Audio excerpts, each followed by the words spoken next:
তোমাকে কেউ পেয়েছে মানে আর একজন কি বিভৎস ভাবেই না তোমাকে হারিয়েছে। কথাটা হয়তো খুবই ছোট, কিন্তু পৃথিবীর সমান বিশাল কথাটির গভীরতা।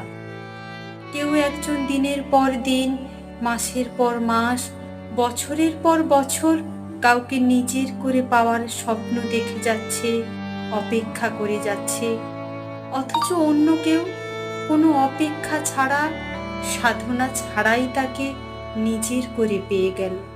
সে জানেও না সে যাকে নিজের করে পেল, কেউ একজন কত শতদিন ধরে ক্ষুধার্ত ভিক্ষুকের মতো তার অপেক্ষায় দাঁড়িয়েছিল। হায় রে জীবন, আহা!